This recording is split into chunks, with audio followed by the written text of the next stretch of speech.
So let's start our lecture. Our topic for this morning is precipitate labor. This is still part of the problems with ineffective contractions. Okay, so may kinalaman pa rin siya sa ineffective contractions or the uterine contractions. So let's go and have an overview of the general concepts of your precipitate labor. Precipitate labor is also known as your rapid or swift labor. It is rapid or swift because this condition is actually a too fast labor wherein the labor would actually occur within the first 3 hours lang. So ganun po siya kabilis. When the contraction starts, it would immediately progress, and within a period of 3 hours, the baby is already expelled, okay, or expelled into the woman's vagina. So the very fast progression of labor will deliver now the baby within the 3-hour period. Now, what are the possible causes of this condition? Ano yung mga possible causes? Number one, we have your uterine hyperstimulation. I believe I've already explained this to the other videos. When I talk about uterine hyperstimulation, it's because there is, number one, hormonal imbalance wherein there is too much production of your oxytocin, or the physician or the nurse or the midwife use too much oxytocin to augment, okay, to augment the labor. And sa other videos ko po, okay, augmentation of labor means you're going to promote labor, okay, when the labor already starts. So may labor na nangyari, however, the labor is too weak to continue. That's why you augment it with medication. Iba po yun sa induction of labor. When you say induction of labor, you are the one to start the labor process. Augment is on top, means to say to support, okay, to promote more contraction in terms of using medication. And in this case, that is your oxytocin. Okay? Another one is previous history of precipitate labor. Okay? As you can see here, sa mga previous videos and discussions natin, okay? Marami po sa mga sakit sa labor process na sanhin ng CS is because they already have the history of it happens before. Like for example, your uterine inversion, okay? Pag may history ka na before, possibly maulit-ulit. That's why you have to take note of that as well. Multiparity is that you have multiple previous pregnancy. Means to say that you have more than at least one, more than one pregnancy. So that would like twice or more than two pregnancies, two or more pregnancies. Next, abnormalities in uterine structure. So we talk about your abnormalities in uterine structure. What are these conditions? Previous history of too much dilatation and curettage. You have developed fibroids due to too little birth spacing. Okay, too little birth spacing. You have what else? Fibroid tissues due to previous placenta previa or abruption placenta. Okay? Another one is fetal factor. The number one fetal factor that contributes to the precipitated labor is your size of the fetus. So when you say size of the fetus, we're talking about the what? Macrosomic or microsomic? Precipitate labor, too rapid na ipapanganak.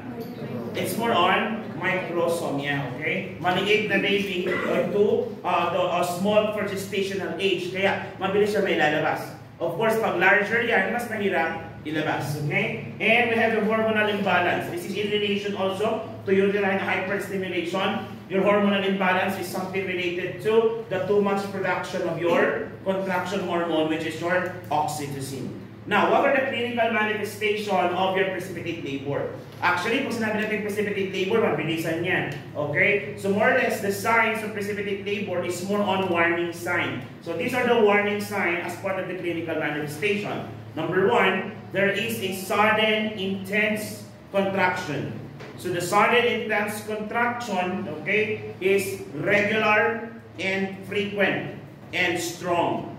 Okay? So more or less, magkakaroon siya ng hypertonic contractions. Okay? Hypertonic contractions. And rapid progression of dilatation. In order for you to identify if the condition is rapid or not, okay, you have to know the normal values or the normal progression in each phases of labor. So, yung mga phases of labor natin, stages of labor with your stage 1 to 4, and your stage 1, mayroon different phases yan. We have the latent, active, and your deceleration phase. Okay, still remember that? Okay, that's actually part of the discussion you have supposedly during your first semester. Okay, so may progression yan. Depende kung nulliparous or multiparous. Of course, for nulliparous patient, you would expect that these phases are a bit longer compared to multiparous. Because multiparous patient already have the experience to deliver a child. Okay, depende yan kung anong phase. Now, this also includes your pressure and urge to push. The pressure and urge to push, we call it in Ilocano, like you feel para ka nang natatay, isn't it? Yes, we commonly tell to our patient that you push whenever you feel that you have the urge to defecate. Pag nag-contract ang tiyan, isabay nyo po ang pag-iri. Okay? Yun po yun. Mabilis kang nararamdaman yun. In some cases, hindi nararamdaman na talaga agad yan ng mga pasyente natin. And of course, short time between contractions. Again, the short time between contractions depends on what phase are you into. Okay? Like for example, for the latent phase. Yung latent phase, supposedly, contraction would last 30 to 45 seconds. So 30 to 45 seconds, okay, and in between contractions, around 3 to 5 minutes. Eh, ang nangyayari dito, latent phase pa lang dapat, paumpisa pa lang ng labor, nagkaroon pa lang ng signs of labor from the back, radiating to the abdomen, okay? Latent phase pa lang dapat siya, pero yung contraction niya, umaabot na ng 40 to 60 seconds.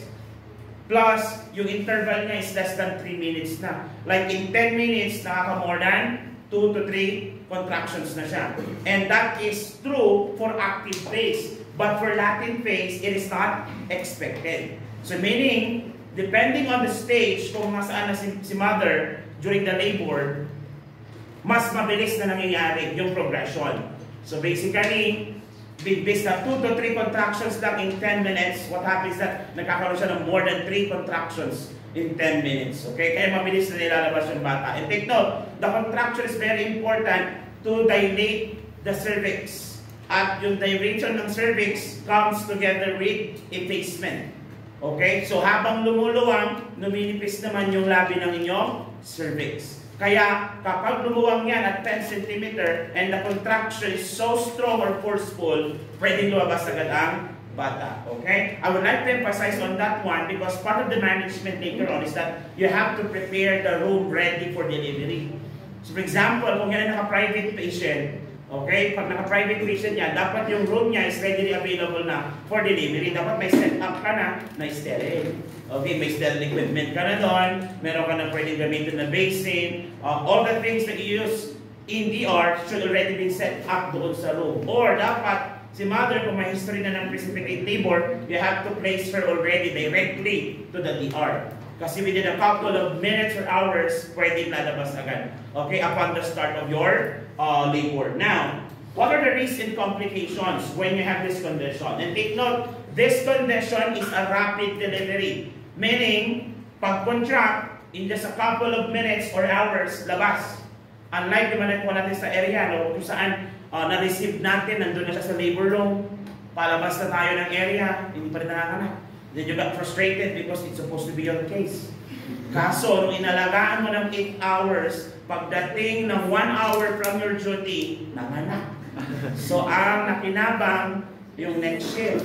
Ayan. Okay, ganun yung frustrations natin kadalasan kasi ang haba ng labor process. But in this case, kalalapag niya lang sa labor room, mamaya inaakyat na siya sa DR table. Kasi possible na siya manganak. And the force of contraction is too strong. Mabilis ang paglabas ng bata. What will happen to the vagina? Possible perineal tear. Okay? Perineal tear. And excruciated to. Kasi nga, serrated, hindi yung katulad na kapag nag-episiotomy ka, straight ang cut mo, mas madaling tahiin. Ito's gonna be harder to suture. Why? Yes, kasi parang zigzag, edging. Okay, hindi siya straight line na kapag ikaw ay nag-episiotomy. It's not one of the reason din kung bakit kinukonsider nilang mag-episiotomy in advance. Okay, pero di ba ideally dapat hanggat maaari we prevent doing episiotomy. That's why we do your Regent's maneuver. What is your Regent's maneuver? When you try to what? Loosen up the vaginal opening or vaginal os, hanggat maaari you support it so that the baby is trying to move out of the vagina with little to no tearing. In this case kasi, sobrang lakas ng contraction, imagine nyo, do bawal na, kung nakikita nyo pa rin minsan, yung fundal push na gano'n. Kaya pinababawal na ang fundal push kasi yung fundal push together with the contraction, it could make a forceful push labas, para nakita mo parang yung maliit na butas, pinilit mo ipasok yung malaki. Dinawasan. Yan. Ganon ang nangyayari dito sa perineal tear. Okay, parang yung sinabi niya, huwag mong biglain, pero binigla mo. Nung binigla mo, napunit. Tapos anong sinabi mo? Ay, virgin, charit. Walang ganon.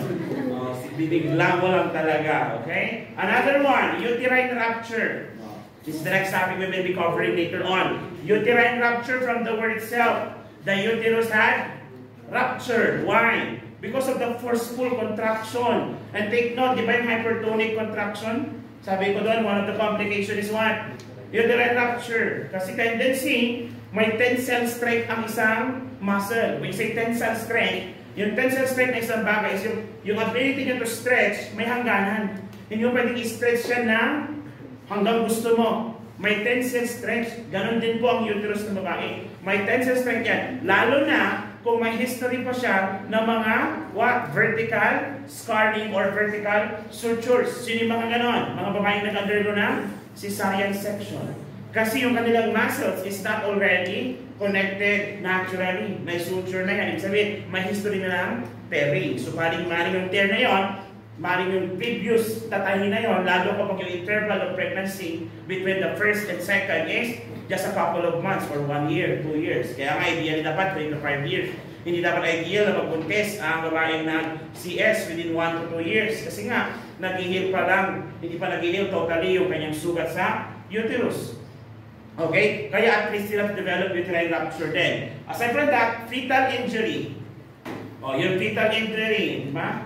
Bakit, sir? Of course, yung forceful contraction din. Okay? Yung forceful contraction would impede the circulation. Okay? With compress the baby, impeding the circulation would mean the retention of more carbon dioxide and decreased oxygenation, leading to hypoxia. Take note of this. Hypoxia that leads into possible fetal acidosis. Ano naman ang fetal acidosis? Di ba, nasasabi siya sa to, yung fetal acidosis na yun, ang nangyayari kapag hypoxic ang pasyente, hindi na nakakarating, hindi niya rin ma-expel paalis yung carbon dioxide na iiwan sa baby kasi nga, nako-compress yung blood vessel. At yung carbon dioxide, which is the byproduct, stays within the fetal circulation. Carbon dioxide is acid by nature. Kaya nga, yung sa express natin kahapon, fetal acidosis. Okay? And that's one thing, okay? Another one is postpartum hemorrhage. There are a lot of reasons kung bakit pwede magkaroon ng postpartum hemorrhage. Number 1 is, ito, perineal tear. Ikaw ba naman yung mawasak? Yan, possible reason yan. Okay, postpartum hemorrhage due to intense labor, heightened bleeding after delivery. Okay? So, perineal tear is one of them. Okay? Next, and the last one is placental abruption. Though we're not yet done here, just want to give you an idea. Placental abruption is a sudden detachment of the placenta from the uterine wall, maybe on time or not on time. So commonly po ito nangyayari after 20 weeks age of gestation. Maganda nga lang kasi nga at least past the age of viability na, at least 24 weeks. Okay? So placental abruption, we'll talk more about this one sa mga previous, sa mga next discussions po natin. But again, placental abruption, kung sinabi natin placental abruption, because of the too much contraction, tendency na detach agad yung uterine attachment ng placenta. Okay? Now, how are we going to manage the condition? Management is based on the pathophysiologic mechanism of the condition. So, like for example, if I may ask you, pag sinabi natin precipitate labor, mabilis na bagay? Mabilis. Strong or weak? Strong. Regular or irregular? Regular. Ibig sabihin, there is a strong contraction. So, strong, rapid pa. So, problema ba yung strong contraction in this scenario? Yes. Therefore, what do we want to do? Intensify the contraction or lessen the contraction? Yes. So, if you want to lessen the contraction, what medication should we give? Tocolytics. So, you're learning. Kasi nga, paulit-ulit na tayo dito. Sana nagsasawa na kayo sa paulit-ulit ko, di ba? Okay, basta, you always stick with the pathophysiologic mechanism. Okay, kapag intense ang problema, you give something that would relax. Okay, may mga instances din naman na sa sobrang intense, pwede ka pa rin magbigay ng oxytocin para mas maging regular yung contractions. Yung mga, for example, mga pasyenteng may hypertonic contractions, pwede mo pa rin silang bigyan. Okay, depending on the situation. Another one, rapid access to medical care. At least, I think sinabi ko na kanina to. The rapid access to medical care is that precipitate labor can progress so quickly that there may be a little time for pain management. At the same time, okay, for preparation to deliver the child. Take note, precipitate labor. Baby would come out anytime sooner. Okay, or anytime soon. So, ibig sabihin, dapat lagi nang nakaset up ang kanyang pag-aanakan. Because the baby would come out in a period of within 3 hours or less. So, dapat ready for delivery na ang room ng pasyente or dapat malapit na po siya sa ating delivery table. Are we clear? Yes, okay? Another one is position and pain management. For the positioning and pain management, okay, in this case, if we go back to mga previous videos, discussions natin, pag sinabi natin positioning, okay, ano mga pinapagawa natin sa pasyente? Kung gusto natin siya mga squatting, pelvic rocking, but in this case, would you want the woman to do the same? Would you want the woman to go for pelvic rocking? No. Kasi rapid na siya. Huwag mo na pelvic rocking. So basically, you want to position them ready for delivery. Okay? Ready for delivery. So ang maganda ituro mo na lang dito are mga pain management. Kasi nga, kapag intense ang contraction, masakit din po yan. So what are the pain management na pwede mong magawa? Non-pharmacologic tayo. What are the non-pharmacologic? Ano ulit? Deep breathing exercise. Mami nga lang malalim. Pag sinabi nyo deep breathing exercise, pagpunta ka sa area, sabi nyo, mami nga ka, mga deep breathing exercise, i-describe mo, i-demonstrate mo, ma'am, hinga ka na malalim. Hinga sa ilong, nalabas sa bibig. Ulit-ulitin mo lang yan. Ang ginawa ni Iya Villana, di ba? Diba, ganun siya. Napaka-cool yung mga anak, parang hindi ang freestyle, may right? Di ba? Ay, ang ganda-gandang babae pa samantala yung mga tsakagal RT-RT. Alright. Siya, ganda-ganda, pero she was doing great when she delivered her 5th child. Tama? Kung tutusin, high risk pa siya. Grabe ka 5. Tama? Pero parang relax lang. Parang inutot niya lang yung bata. Galing. Okay. Hindi natuwa talaga sa video yun. I mean, if you want to become a labor nurse, a delivery labor nurse, sana lahat ng magbubuntis gano'n. Ano? Sana lahat ng mga anak. Lalo na pag nurse ka. Yung bang nurse ka, mga anak ka, kainis yun. Yan. Pakita mo yung chart niya. Ano? Nurse pala, RT-RT. Push ma'am, push. Nasa na yung coaching niya noon na, closure ma'am, dapat walang sound, dapat parang di ba katawag gano'n? Siya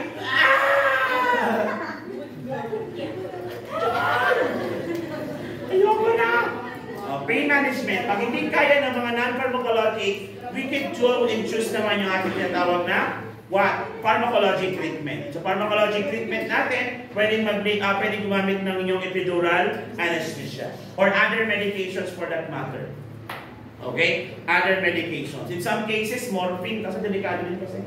Okay, lalo ang morphine may possible respiratory complication. Pwede mag-depress ang respiratory system, hence pwede mag-develop ng respiratory distress syndrome or respiratory arrest. Pwede kamatayin ng pasyente. Okay? O, naalala niyo ang pharmacology niyo? O, anong antidote for respiratory, anong antidote for morphine toxicity?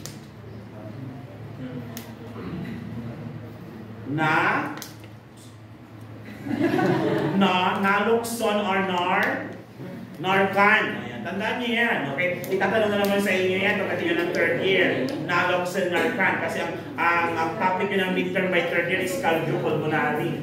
O, isa sa i-discuss nyo si myocardial infarction. And the drug of choice for myocardial infarction in terms of pain management is your morphine sulfate. Which is a narcotic. All narcotics can depress your respiratory system. Kaya always monitor for signs of respiratory depression. Kaya dapat lagi na sa bedside si Narcan or Naloxone as an antidote. May bagong learnings naman tayo ngayong araw, okay? Narcan. Dapat i-post nyo lagi. Pag may narinig kayo bago sa akin at advance, post nyo sa Facebook, just tag nyo. Word of the day, learning of the day, antidote for morphine toxicity. Narcan. Ganon. Di ba yun ang learning mo? Tapos sa TikTok ka na rin. Di ba? Study with me. Gagawin ko kayo one of these things. Study with me. Tapos may mga qualification. BSN2 students. Gano'n naman. Parang ganito ba yan? Ako nga rin. Okay. Faculty of Nursing. More than 10 years. Gano'n din. Parang usap tayo. You can ask me anything about nursing. Gano'n. Sige, pwede ko gawin ko rin ngayon. Mag-live ako at least once, twice a week. Am I right? In preparation for residency. Charlies! Okay, next tayo. Next. Monitoring for complications. O, alam na natin mga complications kanina. So you have to monitor those things, those complications that we have discussed earlier, the perineal tear. Ano pa yung mga yon? Rapid delivery of the child, postpartum hemorrhage. Those are the things that you have to monitor as part of the management for your precipitate labor. Another one, ensuring emotional support. Of course, is this type of labor a traumatic labor?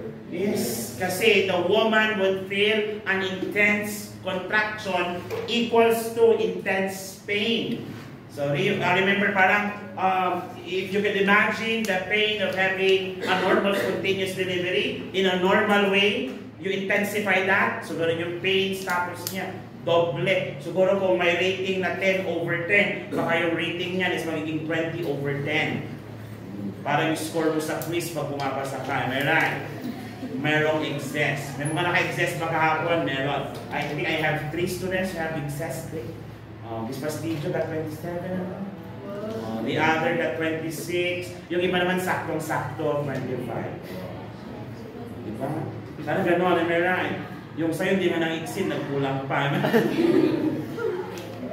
Kailangan pag-uhin nyo, okay? And the last one, monitor for signs of postpartum hemorrhage, perineal injuries, and emotional support and afterbirth. Okay? O, naalala yung si Dula? Si Dula. Okay? So, do you have any question? Okay, let's have a quick review again. Anong other name ng ating sakit? Rapid or swift labor. Mabilis or mabagal? Malakas ang contraction, mahina? Regular or irregular? Frequent or infrequent? Pag sinabi natin rapid, within how many hours again? 3 hours. What are the possible complications? Give me. Ano ulit? Postpartum hemorrhage. What else? Perineal tear. What else? Uterine rupture. What else?